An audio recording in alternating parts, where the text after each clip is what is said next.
Oi, oi, oi, gente querida, gente boa de Deus, aqui ao vivo conosco e os milhares e milhares que assistirão depois, tanto aqui no nosso chão da nossa terra, Brasil, como no mundo inteiro, aonde quer que o seu interesse pelo Evangelho seja suscitado pelo Espírito Santo. Que Deus te abençoe muito.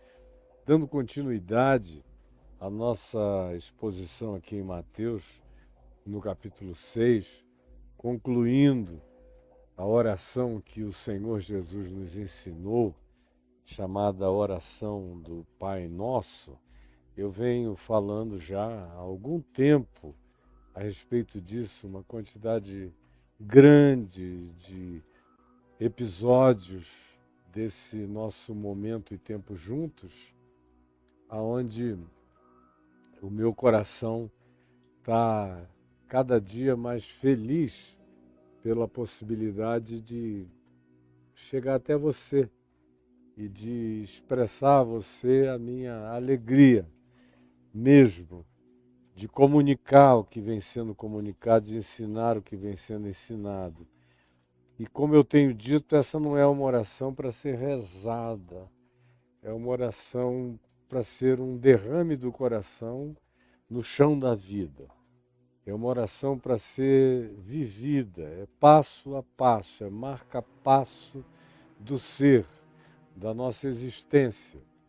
E eu espero de todo o coração que você aproveite essa certeza e realmente aproveite tudo isso com a graça de Deus. Eu não sei o que houve por aqui, mas aqui no meu TikTok deu alguma coisa muito errada.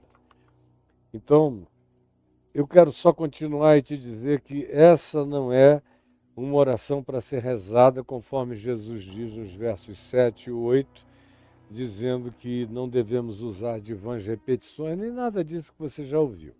E eu fiquei aqui, meu Deus, deve ter mais de um mês e meio, falando todos os dias praticamente sobre essa oração que Jesus ensinou, de acordo com o texto de Lucas 11, de 2 a 4, ele fez isso em resposta a um pedido dos discípulos, que pediram-lhe: ensina-nos a orar, e Jesus ensinou.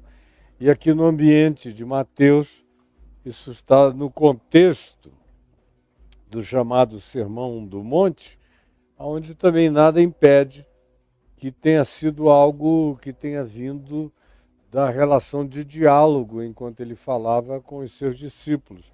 Após ter falado tantas outras coisas, ele vinha acabando de falar sobre a plasticidade da espiritualidade falsificada e que no reino de Deus não havia lugar para isso.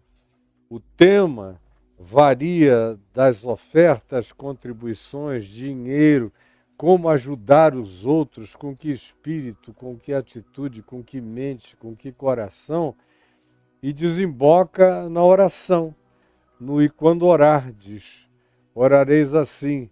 Voltou outra vez para o mesmo ponto aqui, Caio. Então, orareis assim. E aí nós vimos o tempo todo, esses meses, como é que isso deve ser vivido e praticado por nós. E hoje eu concluo lendo para nós os versos 14 e 15, que nos dizem o seguinte: quando nós falamos na última reunião, no último encontro nosso, eu falei sobre não nos deixes cair em tentação, mas livra-nos do mal. E eu já falei tanto sobre isso, que eu expliquei que depois de Mateus 4, no qual nós ficamos mais de um mês falando de tentação e do mal, eu não iria entrar num estado de repetição só por causa da sequência.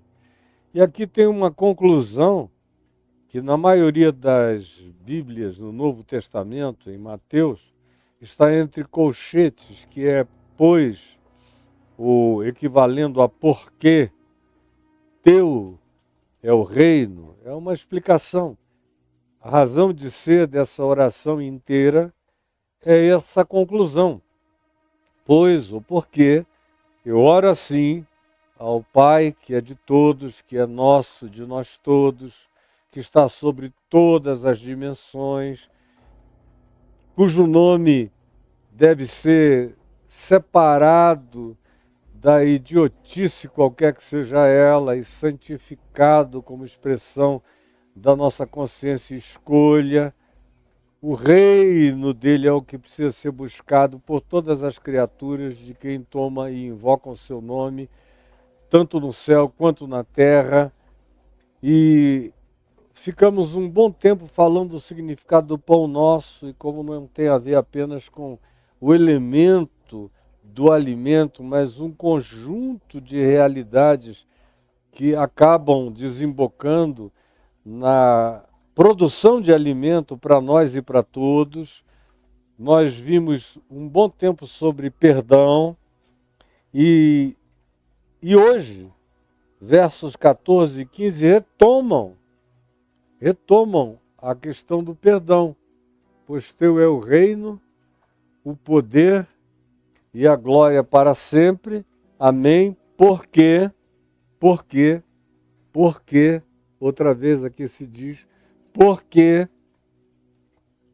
se perdoardes aos homens as suas ofensas, também vosso Pai Celeste perdoará as vossas ofensas. Veja bem isso, porque tem razão de ser em tudo. As orações, os mandamentos e os mandamentos do Novo Testamento, os mandamentos do Evangelho, são tudo que se diz que tem formato de mandamento, se você filtrar, ele cai num único veio, que é amor. Num único veio, amor. Ama o Senhor teu Deus de todo o teu coração, de toda a tua alma, de todo o teu entendimento, ao teu próximo como a ti mesmo. Amai-vos uns aos outros como eu vos amei. E ama teu próximo como a ti mesmo. Tudo se afunila para essa perspectiva, para esse princípio. Que quereis que os homens vos façam, fazer isso vós também, primeiro a eles. Tudo faz essa síntese, faz essa convergência, o resto é comentário. E tudo tem um sentido. Há um porquê em todos os mandamentos dados por Deus, porque eles não são dados por um capricho divino, como muitas vezes os pais fazem em relação aos seus filhos. Quando a criança pergunta, mas por que, papai? Aí você diz, porque sim, porque é, porque eu falei. E na cabeça da maioria de nós, parece que esse modelo do cansaço paterno, materno, ou da falta de diálogo, da falta de lucidez, da falta de explicação, ou do cansaço mesmo, ou da exaustão, porque a gente sabe que criança, às vezes, pergunta compulsivamente, E há pais que não sabem educar a compulsividade questionadora dos filhos, e porque tem criança que acaba se viciando na compulsividade. E há várias outras razões pelas quais também crianças podem vir a ser recorrentes nas mesmas perguntas. Não é aqui o caso hoje de falar a respeito, mas eu tive um dos meus filhos, era extremamente compulsivo no perguntar. E ele não aceitava como resposta um porque sim, porque eu disse, porque eu falei.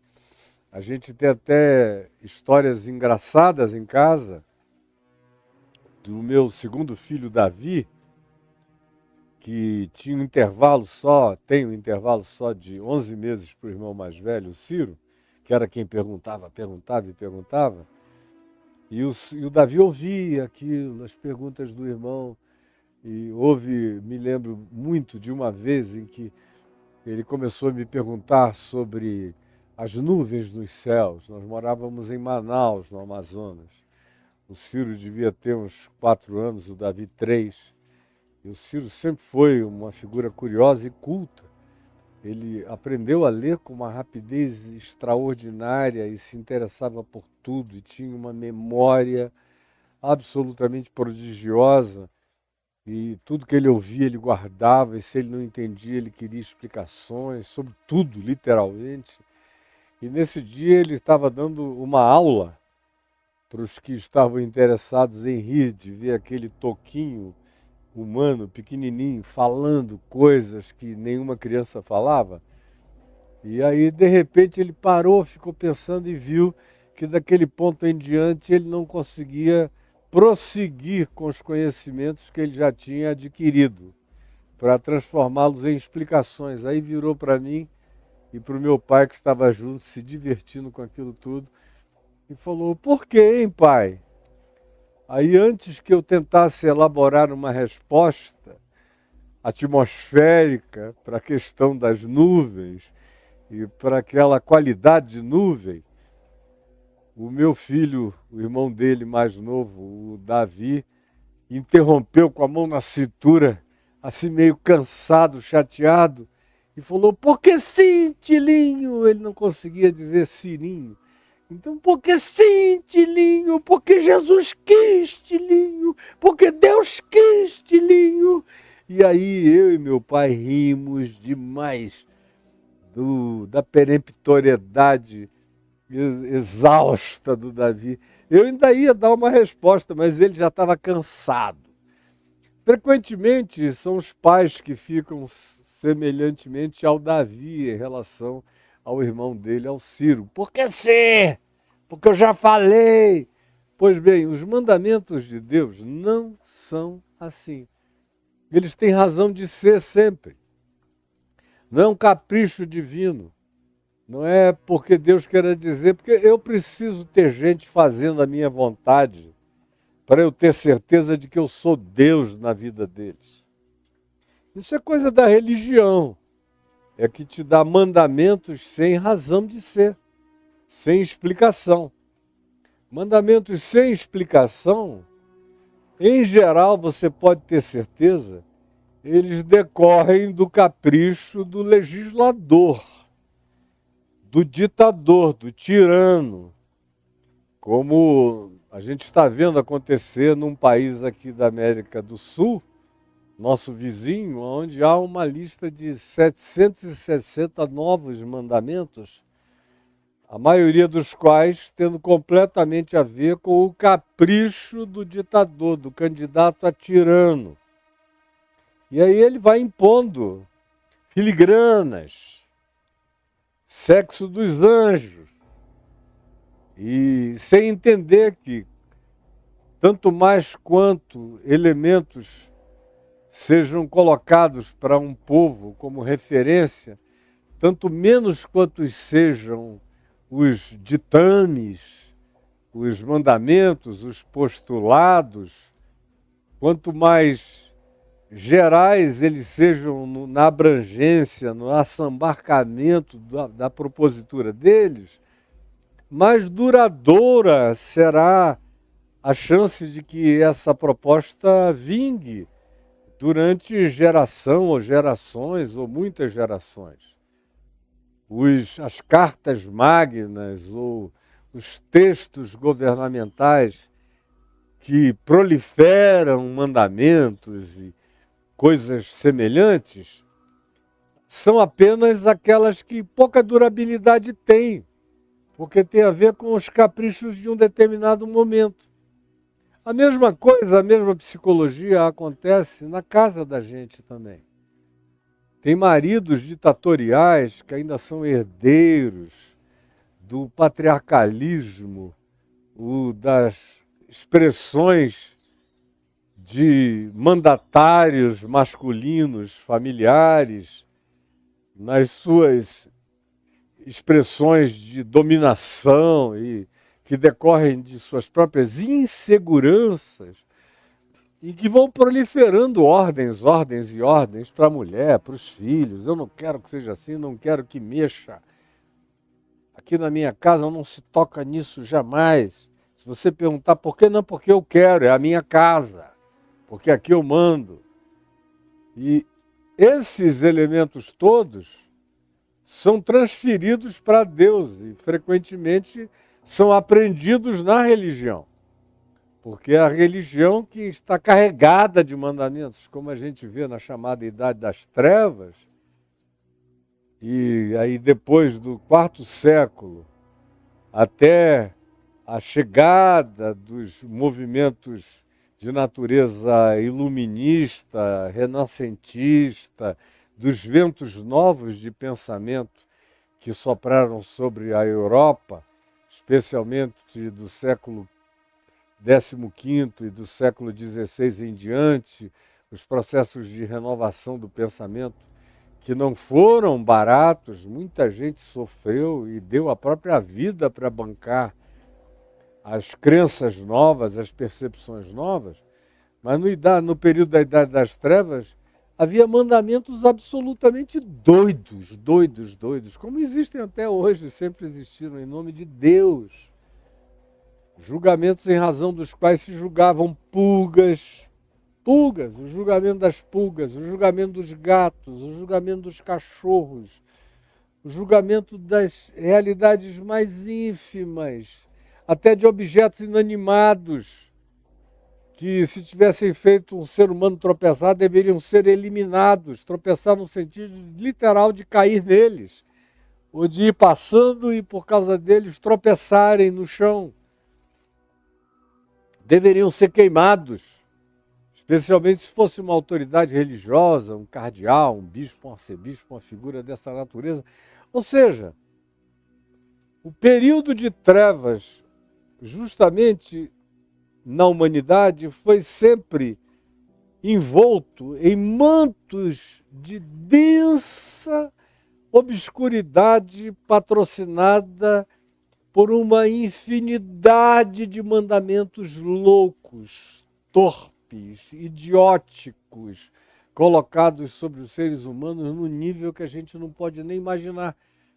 E alguns de nós não imaginam por total falta de conhecimento histórico de tudo, até da sua própria história 10 anos atrás. Ainda mais do que aconteceu do quarto século até o quinto século, 15º século, por exemplo.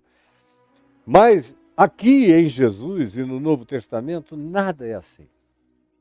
Tudo tem razão de ser. Tudo tem um porquê. Jesus manda a gente obedecer e diz a razão.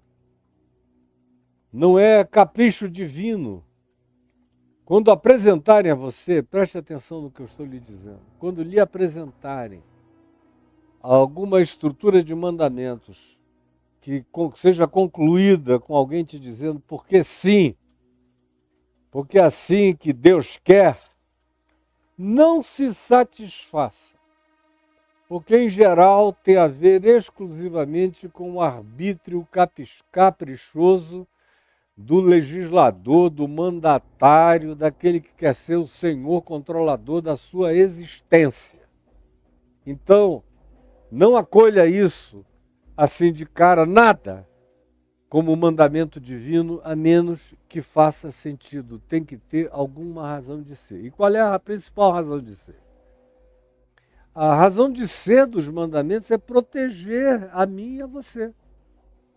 Os mandamentos nos são dados para nos protegerem como indivíduos, proteger nossa saúde mental, em primeiro lugar, proteger a nossa saúde, portanto, cognitiva, proteger a nossa saúde emocional, afetiva, psíquica, proteger a nossa saúde física, seja de nos colocarmos em situações perigosas contra a nossa sobrevivência ou o nosso bem-estar, ou seja, para proteger a saúde física daqueles elementos que, em se instalando em nós, sendo introjetados em nós, sendo lacrados em nós, acabam produzindo psicossomatizações, vão se transformando em soma, do grego que significa carne, corpo, corporeidade.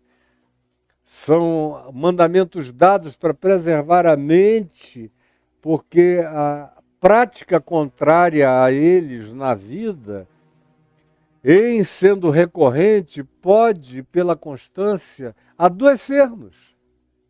A gente fica muito doente das nossas próprias transgressões. Atualmente, eu não sei se houve alguma revisão de conduta diagnóstica em relação a esse aspecto, mas até há alguns anos se dizia que 80% a 85% de todas as enfermidades humanas eram produzidas por desarranjos, por desestruturas de natureza psíquica. E a maioria delas era produzida por elementos culposos. O indivíduo entrava em estados de transgressão consciente ou inconsciente, deliberada ou alienada, mas que pela recorrência produzia negatividade, porque por mais alienado que eu seja, uma coisa eu devo saber: o mandamento, se ele é divino, se ele nos é dado pelo fabricante, pelo maker, por aquele que me criou, que nos criou, ele vem e encontra o seu embutimento dentro de nós. Quando o mandamento é realmente divino, ele encontra seu encaixe. Ele tem o seu lugar de acoplagem, de espera dentro da gente, de modo que ele faz sentido com a totalidade do ser, com a saúde do ser, em todos os aspectos. E aí, quando deliberadamente eu o transgrido, eu acelero esse processo angustioso dentro de mim de não completude. E ao contrário, de consciência deliberada de que eu quebrei o padrão interior que está posto em mim. Quando é algo de natureza ignorante, alienada, em geral demora mais, mas nem por causa disso nos exime e nos impede, pela ignorância, de sofrermos consequências. Eu estou há meio século observando a natureza humana e vejo como naqueles que são deliberados na sua atitude de enfrentamento do mandamento verdadeiro, as consequências são infinitamente mais rápidas nos resultados negativos que produzem de somatização de doença, de desagregamento, de desarranjo em todos os níveis anteriores que eu listei aqui. Quando acontece por uma razão de ignorância, demora mais tempo. Mas é uma questão de mais tempo e você vai ver as mesmas consequências, começando a se instalar ou a manifestarem-se ou a superficializarem no sentido de que eles vêm à tona, de que eles eclodem na vida da gente, com as consequências negativas. que eu já tenho aqui superficialmente mencionado só no dia de hoje. Então, eu estou dizendo isso tudo para dizer que tem uma razão de ser sempre. Uma razão de ser sempre. Por exemplo, nessa oração do Pai Nosso, a única realidade que é objeto de um parêntese, de uma explicação após a oração, é a temática do perdão. É interessante isso, porque houve vários temas sendo abordados. Mas, de todos os temas, Jesus seleciona o perdão para ser aquele que tem implicações mais próximas, mais viscerais, mais intrínsecas, mais vinculadas à prática da experiência humana, o cotidiano humano, a saúde humana. Perdão. Não se diz isso do santificado seja o teu nome, nem da expectação pelo reino, ou qualquer outra coisa anterior, o faça-se a tua vontade, é bem vago. O pão nosso de cada dia tem consequências extraordinárias quando a gente entra no processo de negação do pão ao próximo. E vai adoecendo a gente celeremente, mas nada é tão rápido, nada é tão imediato, nada é tão violento, eu diria, quanto o tema do perdão. Porque de todos os temas dessa oração, os versos 14 e 15 dessa sequência apontam, indicam o perdão como sendo aquilo que merece esse realce especial de Jesus. Olha só. Depois de concluir dizendo, pois teu é o reino, o poder e a glória para sempre, essa doxologia, na qual eu não me concentrei ao final de Livra-nos do Mal, porque existem manuscritos em abundância, manuscritos gregos antigos, com essa doxologia final, pois teu é o reino, o poder e a glória para sempre. Amém? Como também existem manuscritos, alguns dos mais antigos, considerados, portanto, dos mais importantes, porque a lógica dos manuscritos é que, em geral, quanto mais antigos eles sejam, mais próximos da fonte geradora, emanadora eles estão. Então, muitos deles não têm essa doxologia. Mas ter essa doxologia aqui, no texto que está nas minhas mãos, não faz nenhum mal, porque em alguns textos antigos não existem. Há milhares de outros, igualmente importantes e significativos, que têm a doxologia. Além do que, essa doxologia é completamente real. Você lá lê, por exemplo, no primeiro livro de Crônicas, eu creio que é no capítulo 29, provavelmente versos de 1 a 11, você lê exatamente a mesma coisa, aonde se glorifica a Deus numa doxologia do Velho Testamento, dizendo isso, pois teu é o reino, o poder, a glória, para sempre. Então, questionar o quê? E a oração é toda ela a respeito disso, de porque dele é o reino, o poder e a glória para sempre. A gente vê a mesma coisa em Paulo, escrevendo na segunda epístola a Timóteo, no capítulo 4, se eu não estou enganado, deve ser por volta do verso 9, por aí, onde a mesma coisa diz, ao nosso Deus e Salvador, a quem sejam o poder, a honra e a glória, para sempre.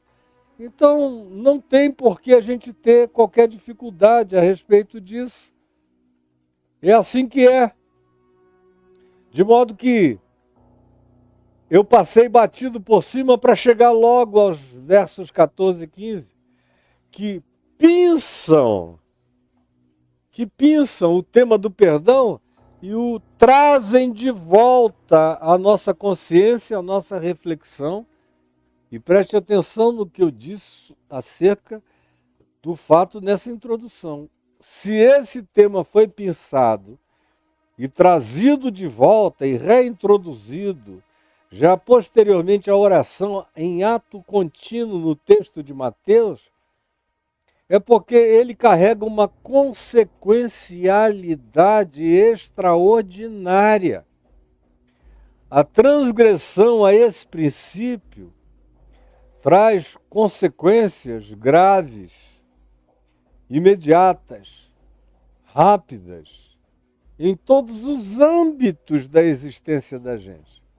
Como durante o tempo em que eu falei de perdão, eu explanei de maneira rápida, mas recorrente, o significado do perdão para a nossa saúde mental, saúde cognitiva, para a expansão da nossa mente, para a preservação do nosso ser, da nossa psique, para a saúde do nosso corpo. Tudo isso está gravado aí e em capítulos e em episódios anteriores.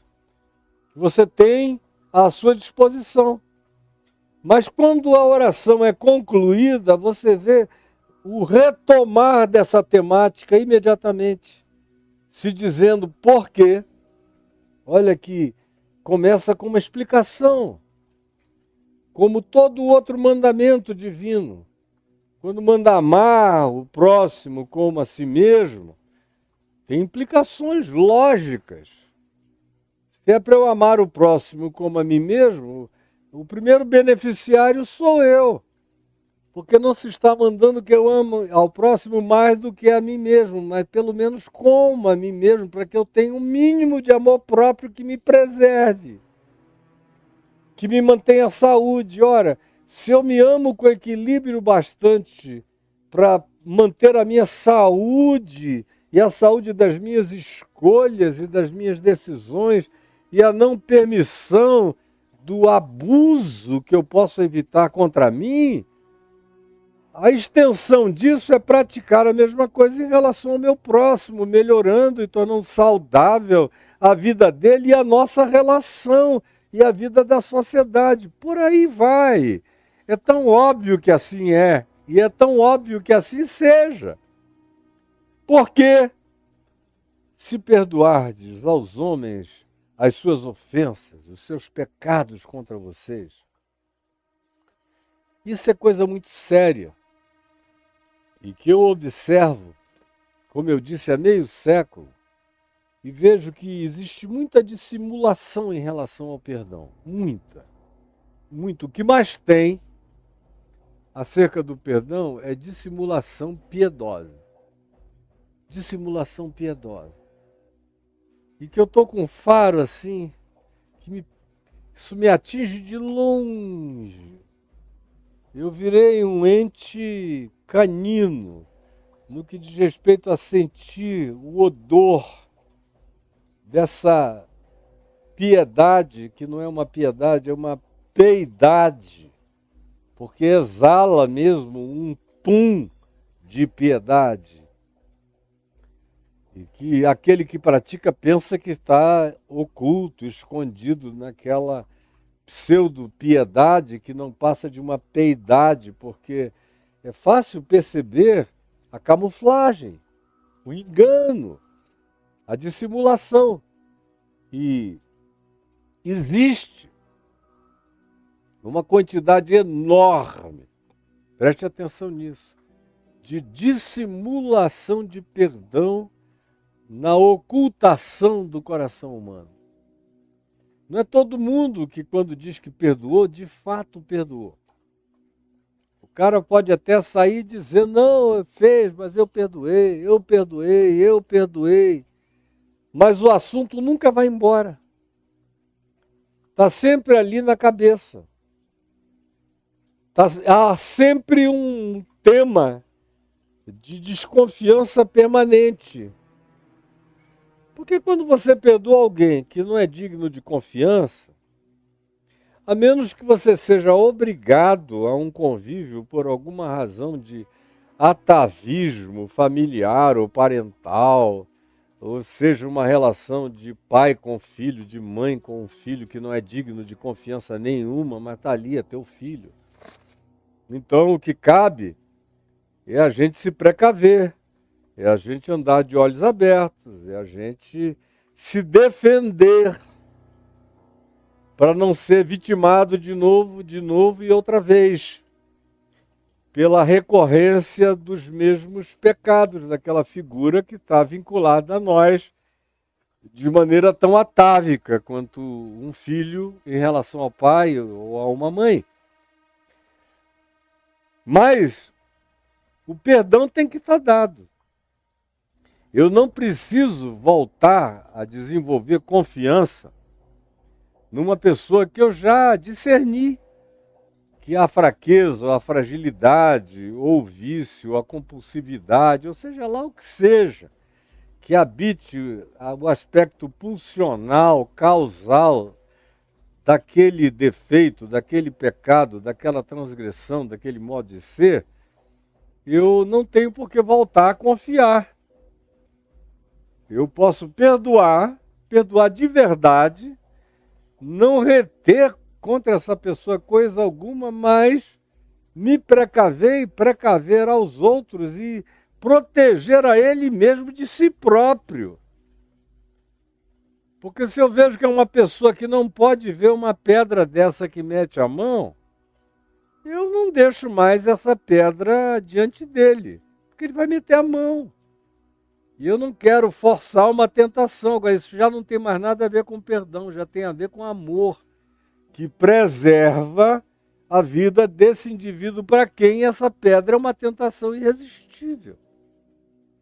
E assim por diante. Eu estou falando isso com a experiência de estar praticamente 50 anos criando filhos, os meus e os dos outros, em profusão.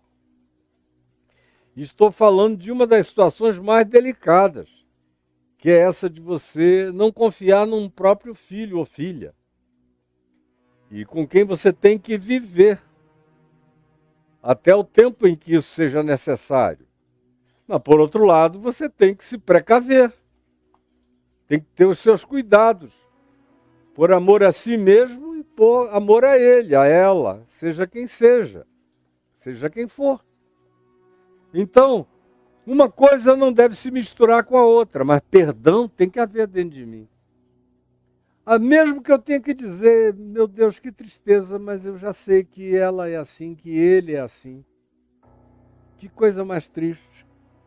E até aqui, eu pessoalmente não consegui fazer nada para mudar esse processo, que me mata de tristeza, que me deixa, como diz o livro de Provérbios, algumas situações de filhos em relação à mãe ou a pai, o livro de Provérbios diz que são como podridão nos ossos da figura parental que tem que sofrer aquilo ali. É como ter o tutano dos ossos apodrecendo. É esse convívio, do qual eu preciso me preservar também, me proteger, para não ficar exposto a esse tipo de irradiação energético-comportamental tão danosa para a minha vida.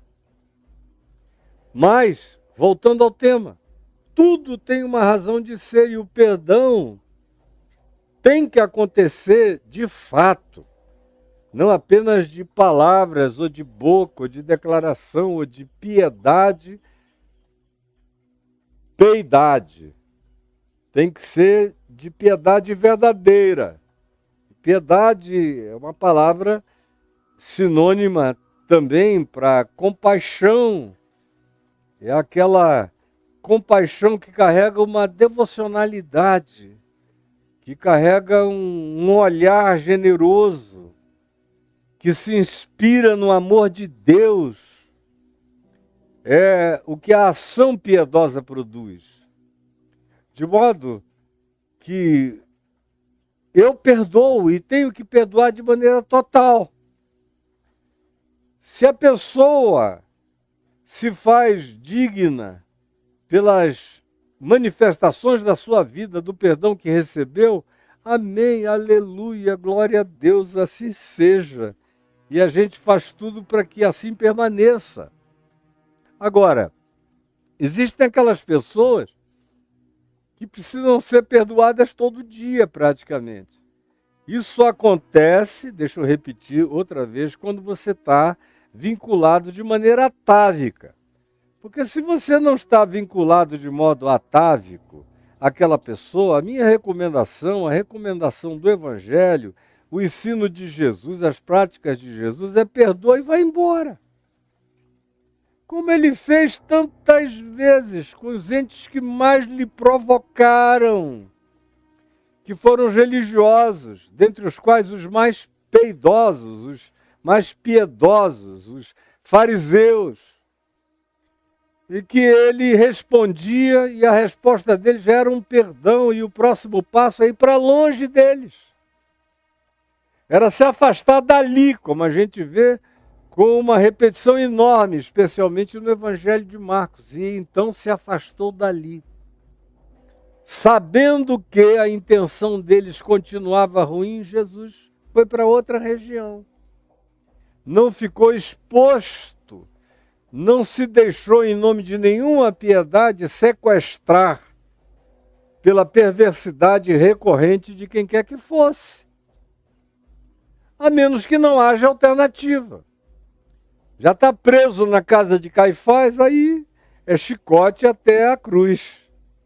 Agora, se tiver alternativa, saia. Ou deixe ir.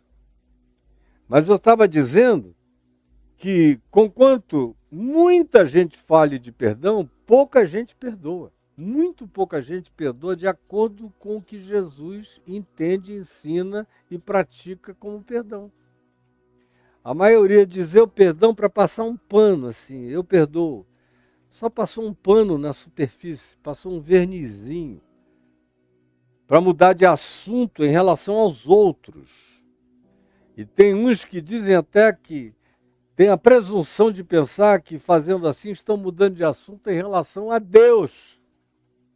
Nem Deus tem mais esse tema para conversar comigo, porque eu já perdoei, Deus sabe. E Deus sabe que você não perdoou porque Ele vê teu coração. Ele te considera um ser completamente flagrante. Você é um flagrante permanente diante de Deus. Não adianta ficar com camuflagem, seu bobinho, sua bobinha. Então não adianta dizer que perdoou. Por isso é que depois de falar de perdão, Jesus volta a esse tema, cuja camuflagem é extraordinariamente praticada por nós. Recorrentemente praticada por nós. E é o único tema que ele pinça para falar a respeito depois. Porque se perdoardes aos homens as ofensas deles, os pecados deles, as defasagens deles, para com vocês, também vosso Pai Celeste vos perdoará.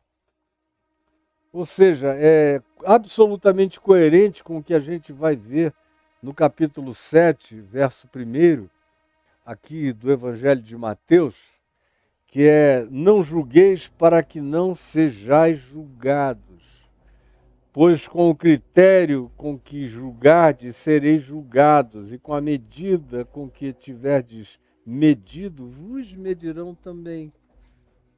É o mesmo princípio basilar que está em questão aqui. É essa lei da reciprocidade universal. Se eu recebo perdão do meu Pai que está nos céus, eu devo e preciso estender esse perdão ao meu próximo. Seja ele quem seja, dos mais próximos, física e emocional e afetivamente a mim, até ao próximo distante, que eu percebo apenas como um estereótipo transcontinental, mas nunca nem senti o cheiro dele, mas me arrogo a reter coisas contra ele. E às vezes os fatos são tão inarredáveis que é impossível não perceber a maldade praticada do outro lado da terra. Agora, eu não devo reter é a palavra fundamental, nenhum ódio, nenhuma ira contra ninguém, contra nenhum jamais. Na minha existência não há justificativa para eu odiar quem quer que seja. Não há. Como você não vê Jesus odiando ninguém. Se Jesus odiasse alguém, ele não poderia ser o Salvador do mundo. É tão óbvio. Me fizeram uma pergunta aí nessa caixinha de perguntas, que eu vou responder mais tarde, dizendo algo do seguinte tipo, uma assertividade de uma pessoa, dizendo, sabemos que Jesus odiou. Aí ele dá lá as pessoas que Jesus odiou. Por causa dos seus pecados, Jesus teria odiado essas pessoas. E me dá uma pena de alguém que tem esse tipo de cabeça, de mentalidade, que veja Jesus desse modo, capaz de odiar. Meu Deus, eu não odeio nem o diabo. O diabo está se esforçando para me fazer odiá-lo e não consegue fazer com que eu o odeie. Como diz a Epístola de Judas, no capítulo único, creio que no verso 9, está dito lá, pois o arcanjo Miguel, quando contendia com o diabo acerca do corpo de Moisés, quando contendia com Satanás acerca do corpo de Moisés, não julgou dizer contra Satanás nenhum juízo infamatório. Ao contrário, disse, obrigado, que o Senhor te repreenda, Satanás. Que o Senhor te repreenda, Satanás. Mas não ousou passar disso. Não saiu dizendo, seu filho de não sei o quê, desgraçado.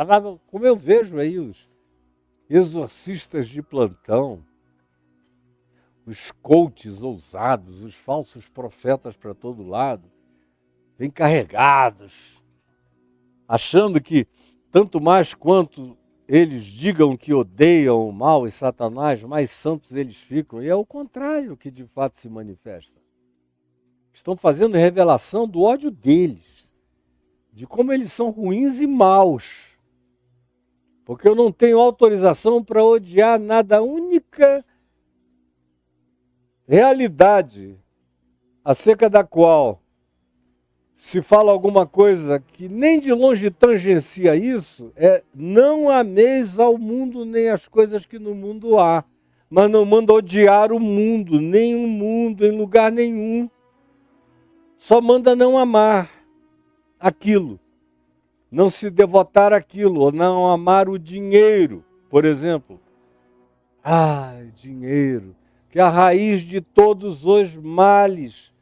É o amor, a paixão pela posse do dinheiro, é a contabilização egóica da grana, é a confiança no poder que o dinheiro dá, é a paixão que é capaz de trocar qualquer coisa, virtude, realidade, ou excelente forma de viver, que é a do amor, pela paixão e pela entrega, a obediência aos ditames do que signifique fazer para possuir mais grana, mais grana, mais grana e mais grana. E ser capaz de romper com tudo e com todos por causa disso. Por causa de dinheiro. Odiar por causa de dinheiro. Esse é o indivíduo que ama o dinheiro. Esse é o indivíduo que também ama o mundo. É aquele que se inimiza de todas as bondades, virtudes e verdades por causa dos princípios ensinados no sistema que o Novo Testamento chama de mundo. A mesma palavra frequentemente é usada na tradução da nossa Bíblia para designar coisas diferentes, como a palavra mundo, que é uma das mais perversas na língua portuguesa, porque a gente entende quase sempre do mesmo modo e faz essa confusão extraordinária, enlouquecedora na cabeça da maioria. Mas, prosseguindo, é porque se perdoardes aos homens as suas ofensas, se perdoardes, o vosso Pai Celeste também perdoará as vossas. Você perdoou quem te machucou, quem te magoou, quem te traiu, quem te enganou, quem meteu a mão. É por isso que eu digo a você que Judas morreu perdoado. Porque Jesus não me mandaria perdoar a Judas, e o mandamento de Jesus que diz que é para eu perdoar até 70 vezes 7, a mesma pessoa num dia, usando de uma hipérbole extraordinária, de um exagero imenso, se aplica a Judas. Se tem alguém em quem esse princípio de Jesus tinha que ser aplicado por Jesus, sem nenhuma falsificação, sem nenhuma peidade, porque em Jesus só havia piedade e não peidade alguma, em Judas, que quando vem com a tuba de traidores, Jesus não usou de hipocrisia em relação a ele quando disse: amigo, a que vieste? Amigo, a que vieste? Tudo que o cara fez perdoado por Jesus. Jesus podia ir à cruz por todos nós, porque Judas estava perdoado. Se Judas não estivesse perdoado, a cruz estaria relativizada. E o perdão de toda criatura humana e de toda e qualquer transgressão de natureza universal estaria relativizada também. A cruz só tinha o poder e a eficácia transversica e transdimensional que tinha, porque Judas estava perdoado. Porque não havia ninguém que não estivesse perdoado. Pai, perdoa-lhes porque eles não sabem o que fazem, inclui todo mundo, incluindo Judas. Portanto, porque se perdoardes aos homens as suas próprias ofensas, também vosso Pai Celeste vos perdoará. Eu faço regulamentação do perdão que eu quero na minha vida. Se eu quero viver perdoado, eu vivo perdoando tudo e todos, sem dissimulação. Com sabedoria, todavia. Tem gente que eu perdoo e que pode continuar no convívio comigo. Tem gente que eu perdoo e quem, podendo continuar no convívio comigo, estará, todavia, perdoadamente sob a minha observação durante um tempo, para ver se, de fato, o que a pessoa manifestou como arrependimento, como tristeza, como qualquer que tenha sido o sinal positivo de que ela não gostou de ter feito o que fez contra mim, continua a ser realidade, verdade, continua a ser algo concreto e praticável por essa pessoa. Do contrário, eu perdoo e perdoo de verdade e não deixo o sol se pôr sobre a minha ira dia nenhum, não retenho nada contra ninguém, mas tenho o direito de sobrevivência, de sabedoria, como mais tarde nós vamos ver aqui na frente, de ser simples como as serpentes, simples como as pombas e prudente como as serpentes, e não me expor a esse que sofre de alguma tendência compulsiva em relação à traição, ao engano, à dissimulação. Mas eu faço isso deixando-o totalmente perdoado e não levando contra ele nada. Nenhuma oração contra ele, nenhuma queixa contra ele, nenhum assunto contra ele, nem algum tema. Ele sai dos meus temas. Ele e ela são destematizados na minha boca. não farão parte de minhas pautas, não serão nomeados por mim, não serão objetos de nenhuma recorrência prazerosa, explanando o defeito, o pecado, o erro ou o equívoco do indivíduo contra mim em relação ao que eu me safei. Não! O perdão implica num sepultamento, numa autoamnésia, como é o perdão do Pai. Como diz o Salmo, e é a repetição, o profeta, e é a repetição da Epístola aos Hebreus, dizendo, pois dos teus pecados eu já nem me lembro mais. É assim que Deus faz. Ele se impõe uma autoamnésia. Ou uma outra expressão belíssima da Escritura é aquela que diz, pois ele nos separou dos nossos pecados, como quem sepulta os nossos pecados no coração dos mares, na fenda mais profunda do Oceano Pacífico, que é o lugar mais profundo dos mares conhecidos por nós até hoje. E ainda é pouco, é só uma ilustração, porque de fato o verdadeiro perdão mata a causa daquele pecado no coração da gente. Por mais que no coração daquele que praticou a recorrência continue, mas no meu coração contra quem ele praticou, ele está completamente livre, sepultado. Eu ando sem esse peso, sem essa memória. Isso está distanciado definitivamente da minha vida, fazendo as ressalvas que eu já fiz, entendendo você, se não entendeu tudo, puxe para trás um pouquinho e ouça de novo, e de novo, e de novo, mas entenda. Embora quando a gente chegue lá adiante no capítulo 18, eu vá ter que voltar minuciosamente ao tema. Porque se perdoardes aos homens as suas ofensas, também vosso Pai Celeste vos perdoará. Também, aqui, vosso Pai Celeste vos perdoará. Também, vosso Pai Celeste vos perdoará as vossas ofensas também. Não esqueça desse também. Também aqui em português é equivalente a também em grego, em aramaico, é também. Tem essa equivalência, do mesmo modo, também.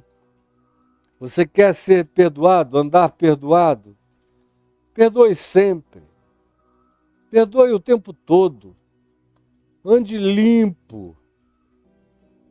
Ande sem pólipos de não perdão, de mágoa dentro de você. Ontem eu fiz um exame de colonoscopia para ver se tinha algum pólipo. Eu já faço isso desde o ano 2000, com regularidade bem justificada.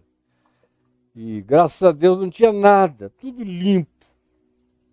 Como limpo deve estar meu coração de todo e qualquer pólipo de amargura, de ressentimento, de mágoa, de retenção negativa contra quem quer que seja. Se eu pratico assim, se eu me torno para com o meu próximo um Deus diminuto, um Deus relativo, mas um Deus amoroso, compassivo e misericordioso, porque perdoo, porque limpo o meu coração em relação a Ele, Ele pode não ter limpado o dele. E como eu disse, se não tiver nenhuma necessidade atávica, circunstancial, eu devo, por amor próprio, me distanciar daquilo, mas me distanciar perdoando e andando com o coração limpo, adiante. E mantendo e fazendo manutenção, esse é o maior mantenedor espiritual que existe, é o perdão. É o principal agente de manutenção do ser, é o perdão. Então você quer viver assim, perdoado? diante de Deus e inacusável diante de principados, potestades, poderes e dimensões de uma outra natureza, ande perdoando sempre e você viverá perdoado o tempo todo. E contra um coração perdoado não há juízo infamatório. Contra um coração perdoado não há nenhuma acusação que pegue diante do mundo espiritual. É o fato de que eu ando com o coração perdoando, mantendo o meu coração perdoado, aquilo que me unge, me invólucra com uma graça de autoridade espiritual extraordinária em relação à qual os principados e potestades estremecem. As forças espirituais do mal reconhecem. É do tipo que diz, eu conheço a Jesus e sei quem é Caio, sei quem é Paulo, sei quem é a Márcia. Sei, porque ela perdoa e vive perdoada. E é assim que é a existência dele e dela, ou de quem quer que seja. É o principal aspecto de manutenção e de preservação e de autenticação de autoridade. Nada mais que te digam que te dá autoridade, de fato dá autoridade, a não ser que decorra de uma vida que acontece no perdão total. O resto é mentira, estão te enganando, é falácia, você entendeu? Mas se eu pratico isso, eu ando limpo. Eu sou luz. Eu ando na verdade. Eu ando em amor. Eu ando em graça. Eu ando com autoridade espiritual. Não para nenhuma jactância pessoal. Apenas para minha segurança individual em relação ao fato de saber que eu estou garantido diante de Deus, o que me dá uma segurança absurda na vida. É uma segurança enorme você andar por aí sem dever nada a ninguém. E eu não estou falando de dívida financeira que você eventualmente, às vezes, na vida até contrai, sem querer, lutando contra tudo. Às vezes acontece, mas não é algo que você queira manter na sua vida, nem no seu coração, nem nas práticas da sua existência. Eu estou falando daquela dívida que todo mundo pode pagar. O trilhardário, o bilionário, o milionário, o rico, o pobre, quem tem, quem não tem nada, pode pagar e precisa pagar, e dele é cobrado o que ele pague, que é perdão. O pobre, frequentemente, tem um coração muito cheio de amargura. Eu tenho lidado durante toda a minha vida com muita gente pobre. Dediquei uma parte expressiva da minha existência ao cuidado dos pobres, anos e décadas da minha vida. E eu sempre encontrei pobres muito afetuosos e mais abertos do que a média humana em geral, mas também encontrei muito pobre cheio de ódio, de amargura, de raiva, de homicídio, de uma vontade de destruição extraordinária.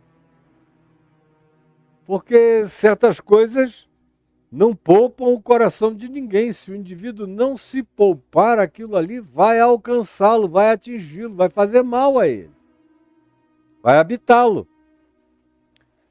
Se, porém, o verso 15 continua dizendo, não perdoardes aos seres humanos, a qualquer ser humano, ao vosso próximo, os seus pecados, as suas ofensas, os seus erros, as suas idiosincrasias recorrentes, ou até as suas doenças de comportamento, tampouco o vosso Pai Celeste vos perdoará as vossas ofensas. Se eu perdoo, eu ando e vivo perdoado. Se eu não perdoo, eu retenho contra mim aquilo que eu retenho contra o outro. Preste atenção nisso, é de uma simplicidade absurda, mas é de uma falta de prática universal chocante. E praticamente todo mundo sabe, entende, já ouviu esse mandamento, tem consciência dele. Mas o negligencia sob o argumento seguinte, dizendo, eu também sou humano. Cara, é justamente porque você é humano que você pode cumprir, viver, experimentar o benefício e o poder desse mandamento. Isso aqui é dito a seres genuinamente humanos. Agora, quando você está vestido de ser humano, mas você é um ente desumano,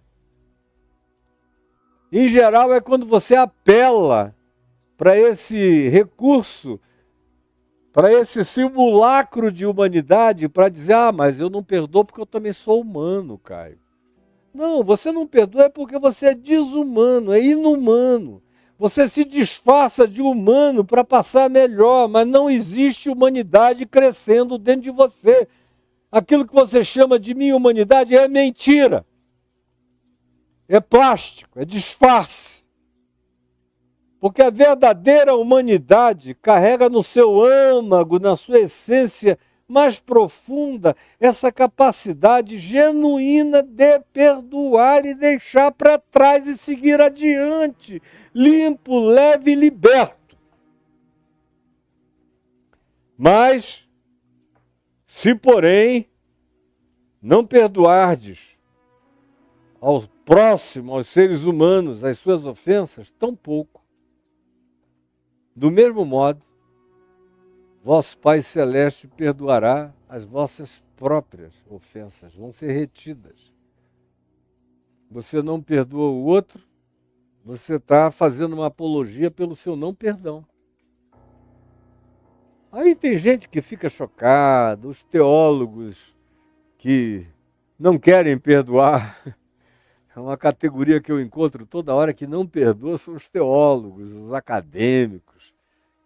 Na sua vaidade, arranjam 1000 desculpas, mas Caio, tem a variável tal. Aí eles tentam trazer todas as explicações para aquilo que Jesus não disse que era complexo, nem difícil de compreensão. Ele está falando isso aqui para os seus discípulos e para o povo, não para os acadêmicos de alguma faculdade de religiões comparadas ou de psicologia religiosa, não. Está falando para as pessoas. Como eu também estou falando para as pessoas. E como também ele fala para mim, que sou só uma pessoinha aqui.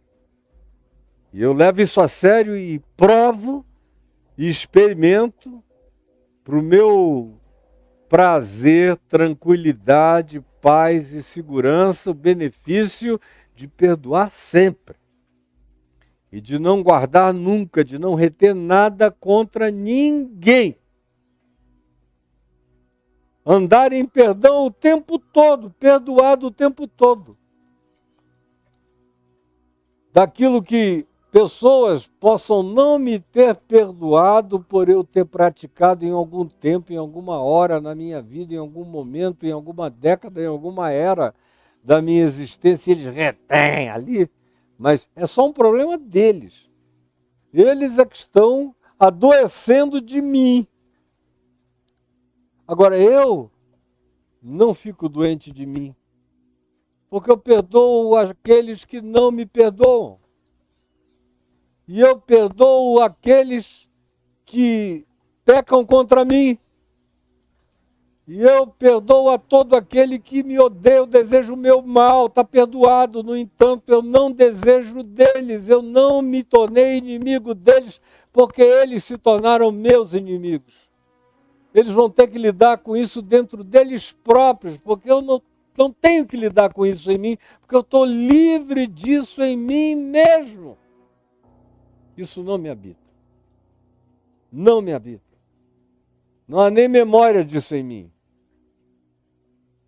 Todavia, se eu quiser adoecer, se eu quiser enfermar, se eu quiser perder a brilhância cognitiva, a chance de expansão mental, se eu quiser perder as novas possíveis sinapses de desenvolvimento intelectivo, emocional, espiritual, se eu quiser perder o dilatamento possível do meu ser, e ao contrário, quiser fazer o caminho do meu autoencolhimento, da minha existência diminutiva, se eu quiser me tornar um pigmeu de mim mesmo, poder liberação, se eu quiser virar um bonsai de uma castanheira amazônica com 100 metros de altura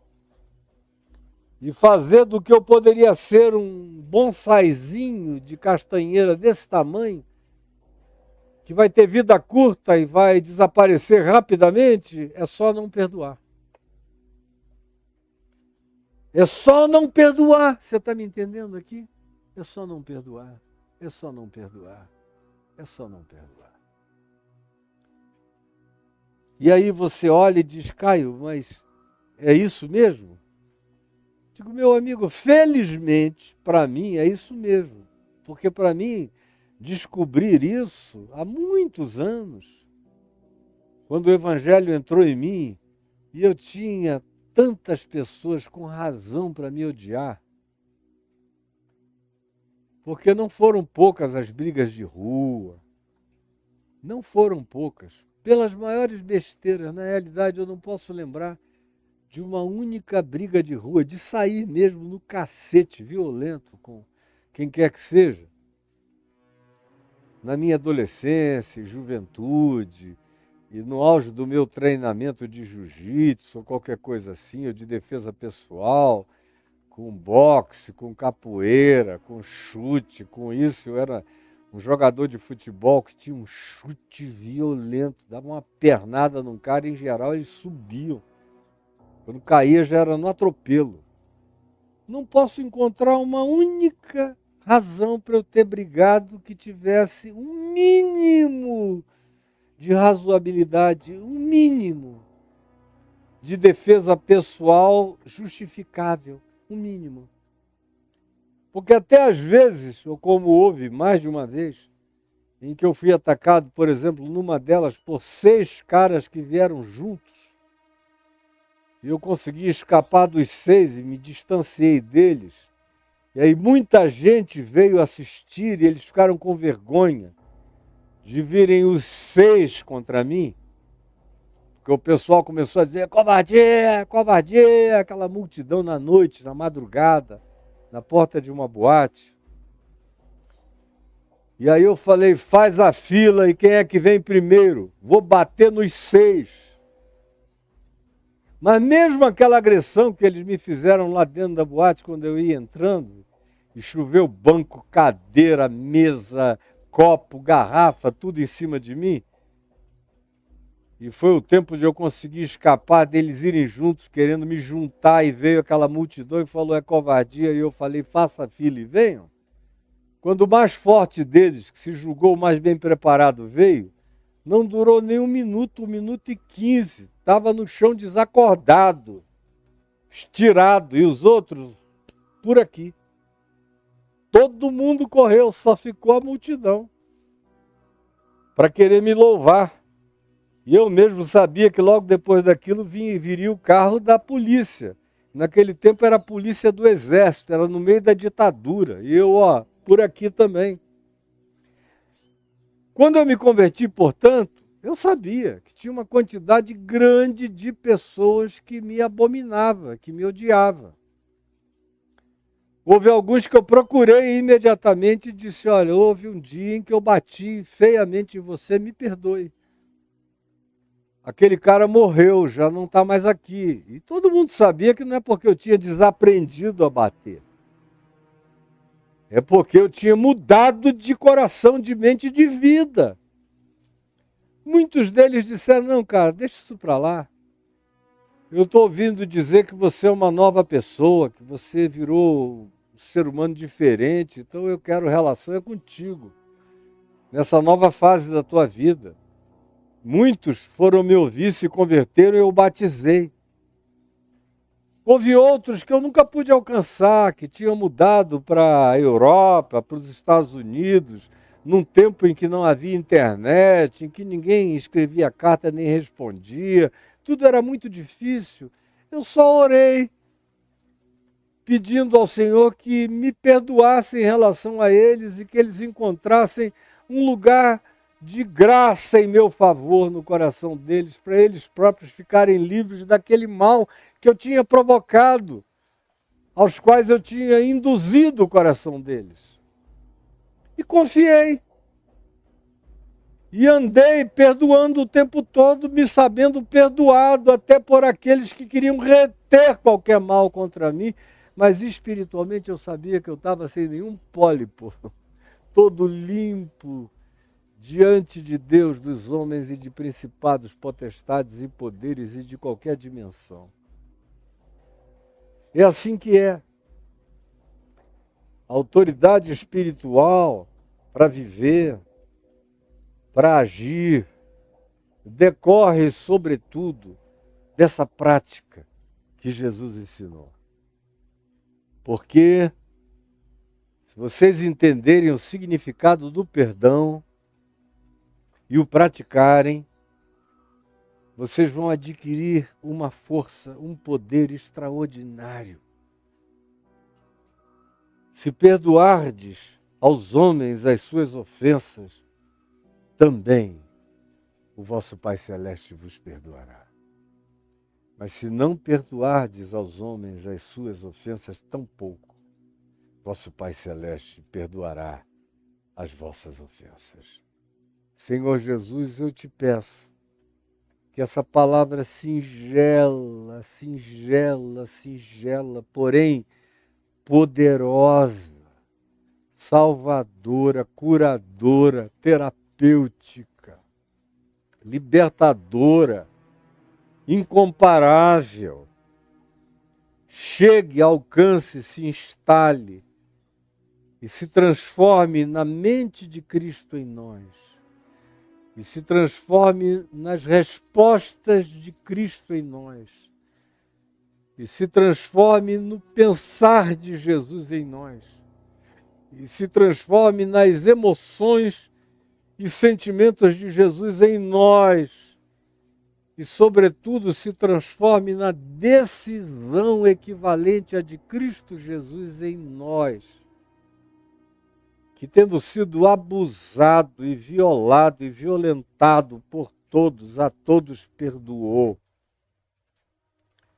fazendo da cruz a realidade mais eficaz de todos os mundos, porque ele morreu tendo perdoado a todas as criaturas, e é daí que vem o poder insofismável e eterno do Cordeiro de Deus que tira o pecado do mundo. Planta isso em mim, planta isso em nós. E que seja árvore de vida no nosso coração. É o que eu te peço hoje e agora, em nome de Jesus. Amém e amém. Olha aqui para mim, preste atenção, você está vendo aí um QR Code. Antes disso tem caiofabio.net/ofertas de Natal. Quem quer que escreva esse endereço, cai no ambiente do que eu não sei se está aí na mão do Caio, mas ofertas de Natal, com toda a rapidez, do Caio Fábio exclusivo. Está aí para você, começando com o meu curso Reconexões, 200 aulas de 10 minutos cada uma, que você não pode perder. Começa antes de Gênesis 1:1 e termina depois do final do Apocalipse.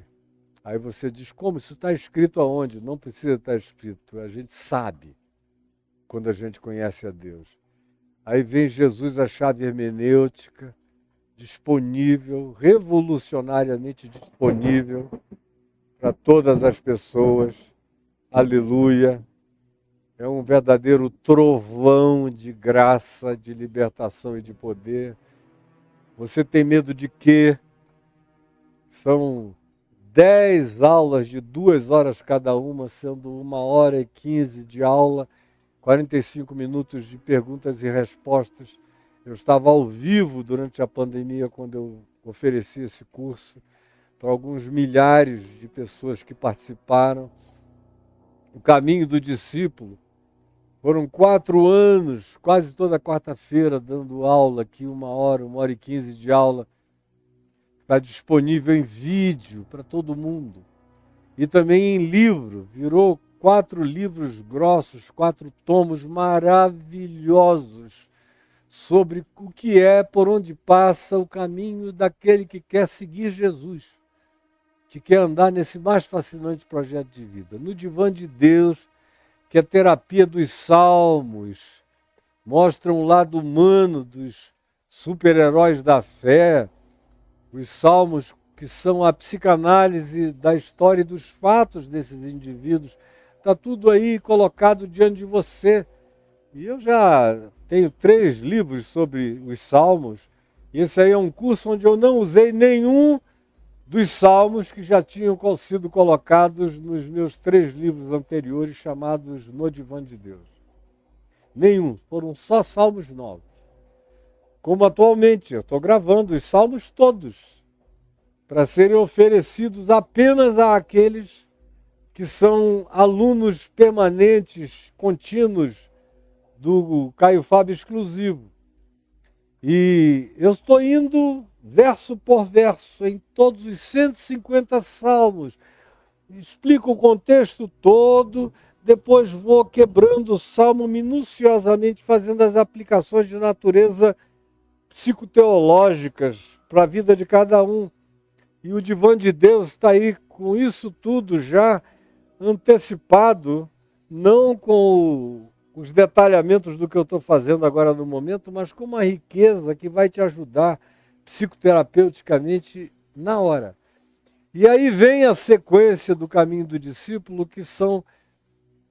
que é essa sequência chamada perguntas cretinas, respostas divinas. O que é isso? São todas as perguntas que fizeram a Jesus, as perguntas cretinas, sabe aquelas cretinices mesmo? O Evangelho está cheio de perguntas cretinas. E as respostas divinas. E o significado, tanto das perguntas cretinas quanto das respostas divinas. Isso tem em livro e tem em vídeo, para você assistir, crescer, aprender a se descretinizar. Aprender a não fazer perguntas cretinas na vida. Porque quem faz perguntas cretinas obtém respostas divinas à sua cretinice. E às vezes essas respostas deixam a gente nu, pelado, na praça da vergonha.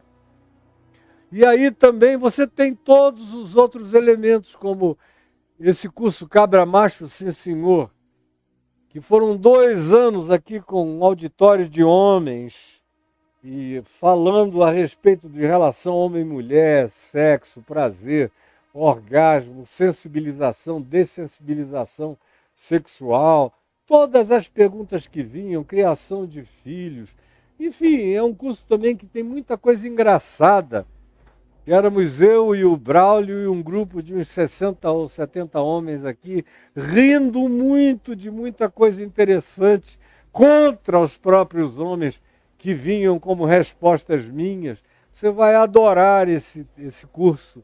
Vale a pena, você e sua família vão aprender se divertindo, assistindo o Cabra Macho, Sim Senhor, e uma quantidade enorme de outras ofertas de Natal. A outra coisa é que você tem aí também esse QR Code, é só apontar a sua câmera lá, ele vai derramar você dentro de um ambiente de cartões de crédito, todos os cartões de crédito que a gente usa, e o PayPal. Então, hoje em dia, o cartão de crédito continua a poder ser usado, porque ele parcela. Tem gente que diz, eu quero fazer logo para o ano inteiro. Então, lá você pode fazer um parcelamento, para nem pensar mais no assunto, saber que todo mês vai cair aqui na conta do meu ministério aqui na Vem Ver TV e em tudo que daqui decorre. Mas tem aqueles que moram no exterior e dizem, não, como é que eu faço? Tem o PayPal, que opera na terra inteira. Está aí disponível, você que mora fora sabe como usar. E tem o Pix, que está passando aí embaixo, que é uma facilidade brasileira extraordinária. Você fazer transferências instantâneas. Fez aí, cai aqui, na mesma hora, conforme a liberdade do seu coração. E além disso, você também encontra esse outro Pix, que é de natureza mais pessoal, para aqueles que às vezes dizem eu queria participar das coisas da sua vida pessoal. Porque o meu ministério não tem nada a ver com a minha vida pessoal. O que entra lá, fica lá. Daqui de mim vai para lá, mas de lá não vem nada para mim. Nunca veio, graças a Deus, e eu vou morrer com a graça de Deus sem que venha. Essa é a minha alegria, como disse Paulo. Essa glória ninguém vai roubar de mim. Em nome de Jesus. Quem disse isso foi Paulo, referindo-se a não precisar ter recebido ofertas na Acaia e ter sido sustentado por irmãos de longe. Ele disse, essa glória ninguém vai roubar de mim nas regiões da Acaia, porque eu não pedi nada de vocês. Então eu não estou querendo também, essa é uma graça que Deus me deu. E eu permito alguns participarem de natureza espontânea, sem dar ideia nenhuma. Cada um pense, se pensante for, e decida, se decidido estiver. Mas eu mesmo não te dou ideia a respeito de nada. E paro por aqui no dia de hoje, desejando de todo o coração que venha uma grande tempestade de graça. Aqui já começou, está uma lindeza. Ô, gente, quando chove aqui no Brasil Central, eu que sou amazonense, fico numa alegria extraordinária, que coisa mais linda. E aí, Gabiru, o que você está vendo aí para cima? Está vendo o Guapuruvu estremecer todinho, né? Eu estou vendo aqui os frutos caindo aqui em cima, cai, faz pó. É que o pessoal em casa não consegue ouvir o barulho por esse microfonezinho aqui. Mas é a cozinha das araras, é aqui que elas vêm comer, desses caroços do Guapuruvu. Agora com um monte de filhotes que elas mesmas geraram aqui na árvore ao lado e comem aqui. É só dar um pulinho de um lugar para o outro, está tudo numa facilidade total para as araras. Gente, que Deus nos abençoe. Um beijão para todo mundo. Divulgue, passe adiante. Hoje eu vou responder mais perguntas para você bombar e mandar para todos os seus amigos e amigas em todos os lugares. Beijo. Que Deus nos abençoe. A gente volta agora já em 2024. 2024. Domingo que vem é dia 31. Na segunda-feira é feriado e a gente volta na terça-feira, dia 2 de janeiro, com a graça de Deus, já em 2024. Louvado seja o Senhor. Deus te abençoe, fique com o Senhor Jesus. Amém e amém.